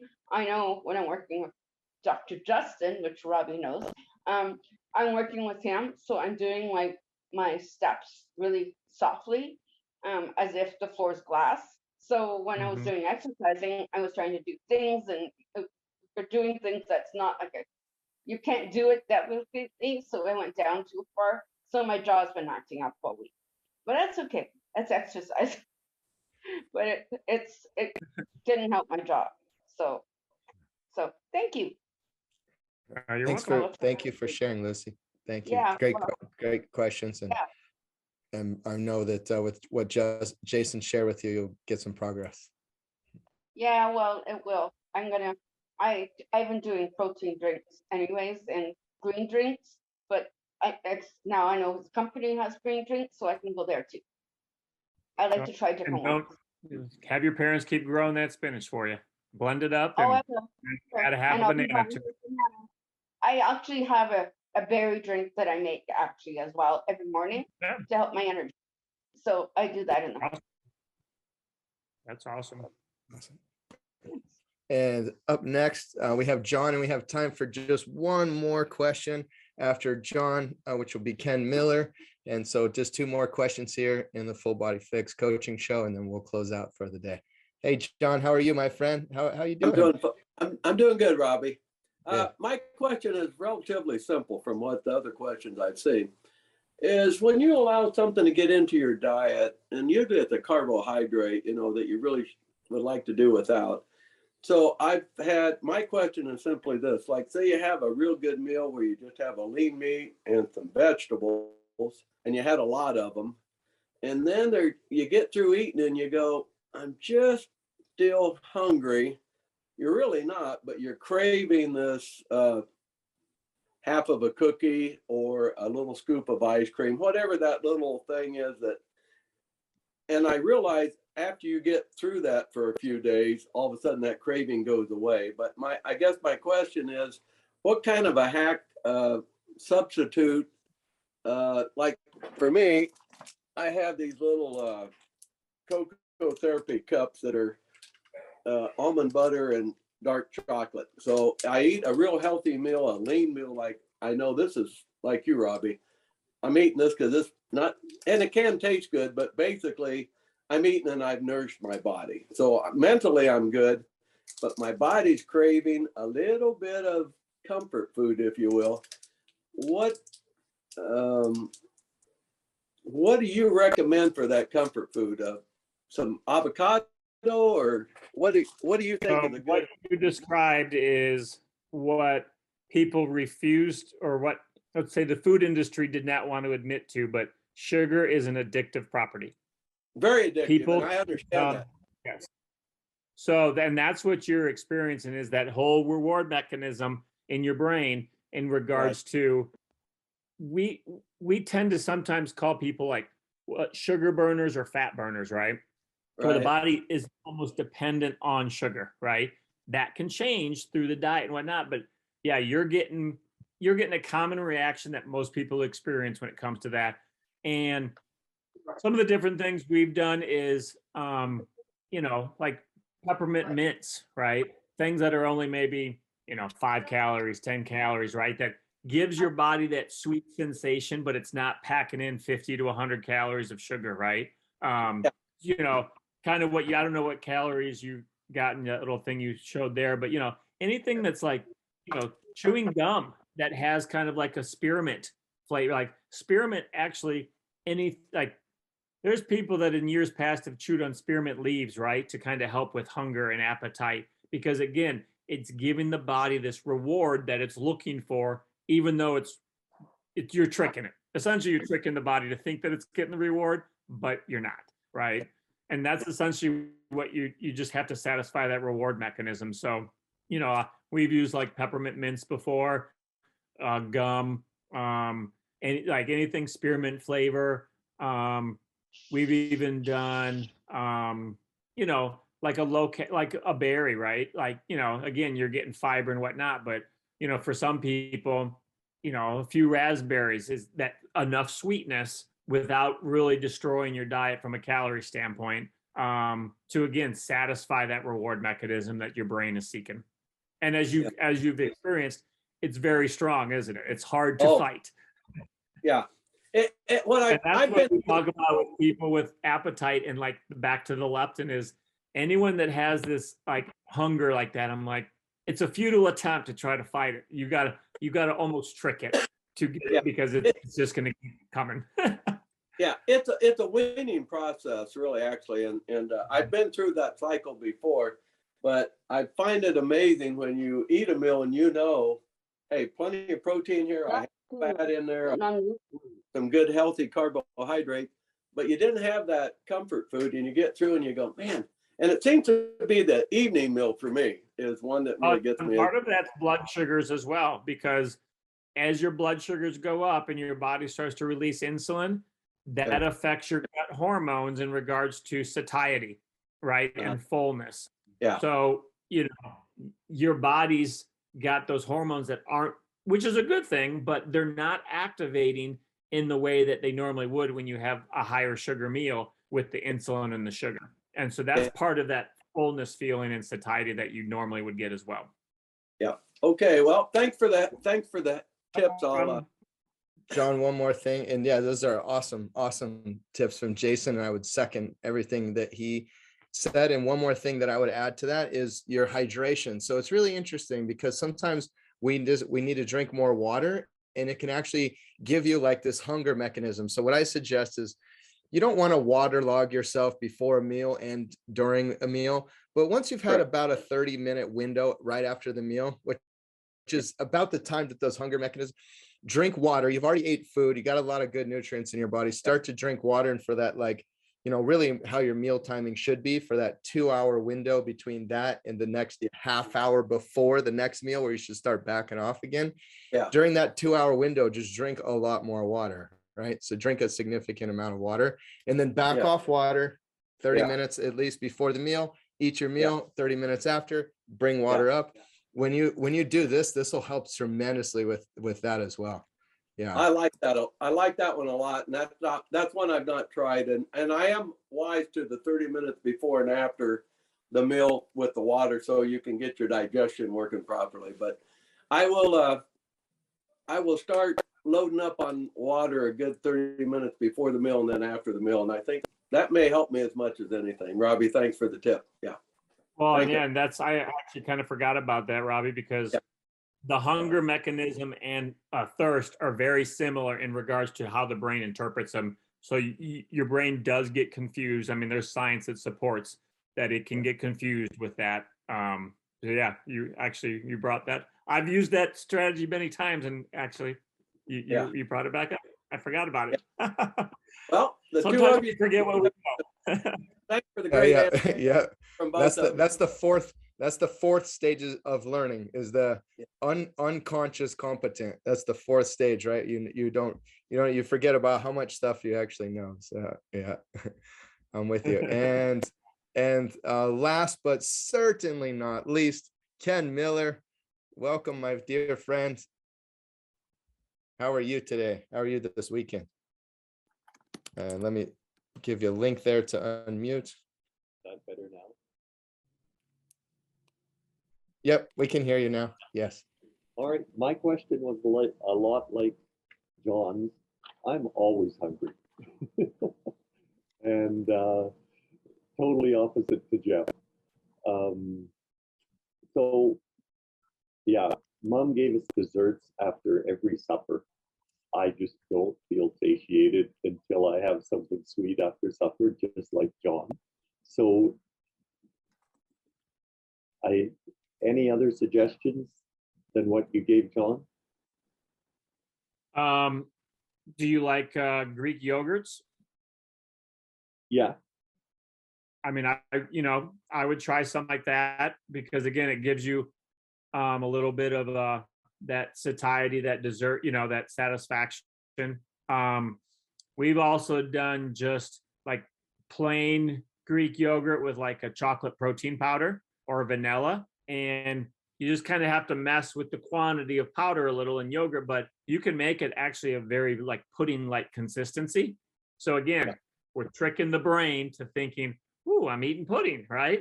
And sometimes that's all it takes is to satisfy that brain and that reward mechanism. Great. I don't need to lose a lot of fat, but I'd like to lose some. What's the best way to eat to lose fat besides calories in, calories out? Is it 5 small meals a day? I mean, the types of foods would be pretty much Robbie's and my, nutritional principles of the servings of fruit and vegetables, and then the lean proteins from a food types. From a frequency, I've found over the years that it kind of depends on the individual. There's no black and white.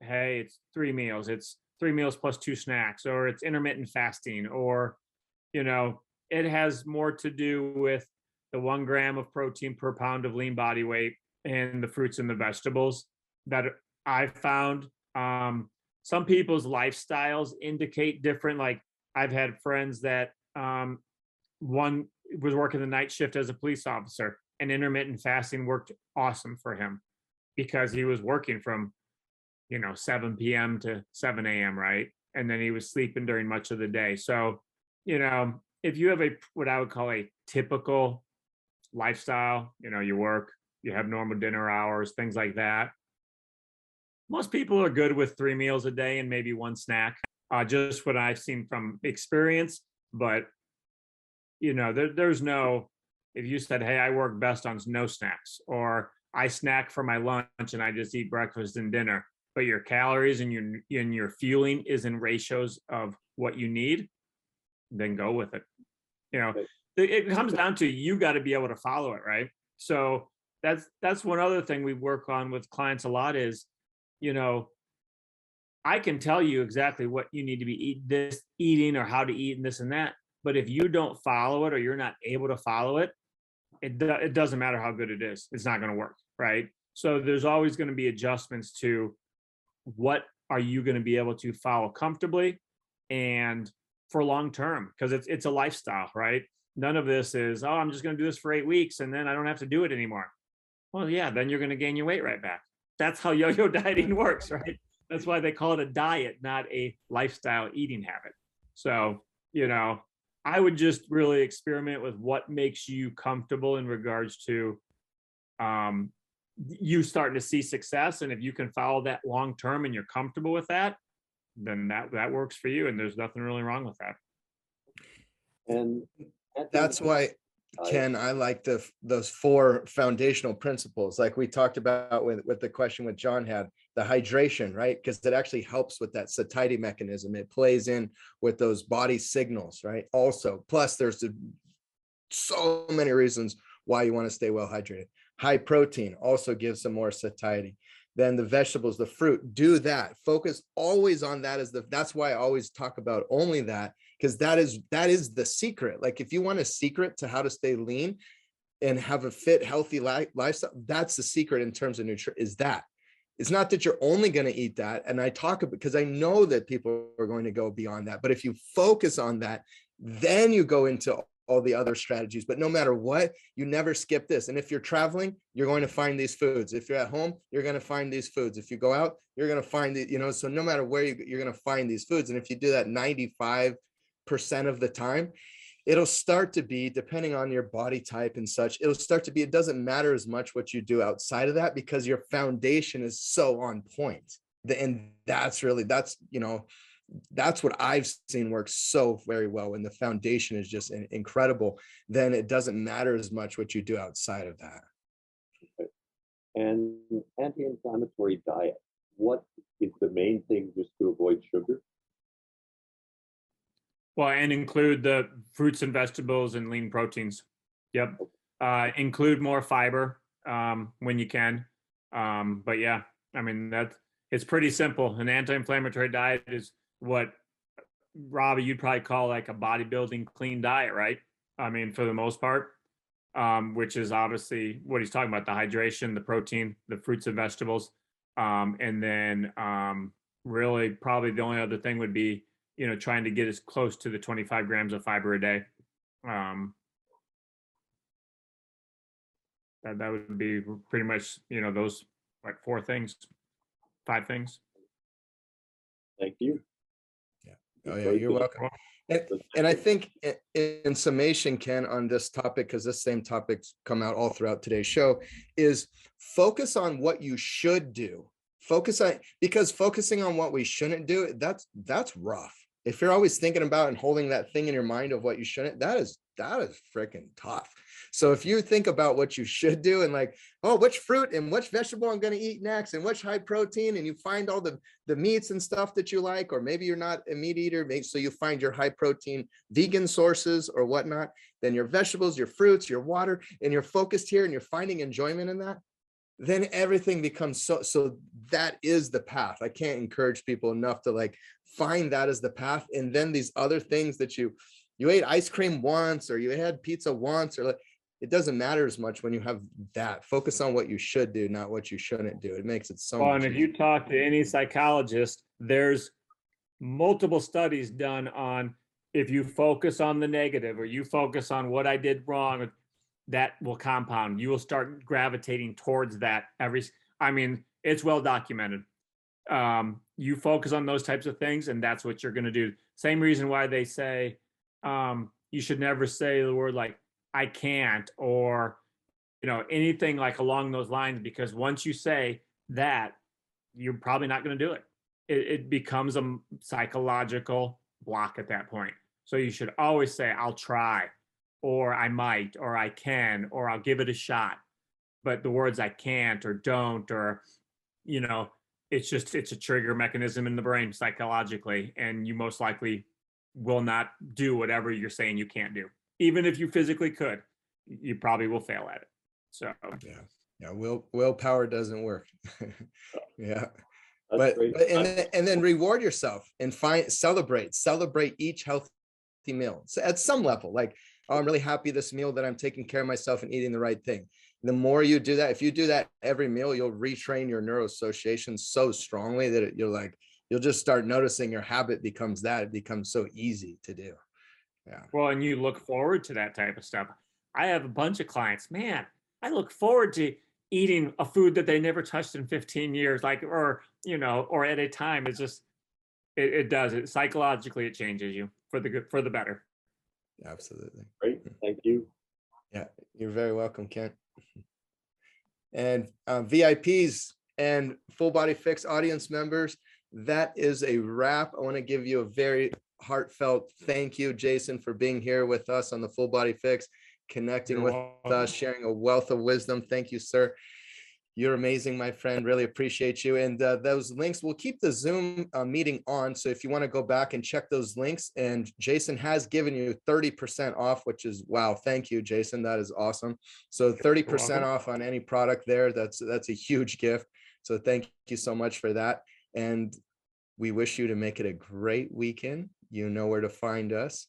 Much love to you, and we'll see you very soon. And if you need to contact me or have any questions, obviously you can go through Robbie to get to me, or we have a JLab Pro Facebook page, or actually on the website, I believe we have the messenger to where that you can submit questions and they can either get straight to me or customer service will get them to me. So. Awesome. And we'll post in the chat as we close out today's meeting. We'll post in the chat one more time. Any links there, Jayson, that are especially ideal. Awesome. I just did. Perfect. Oh, Bye awesome.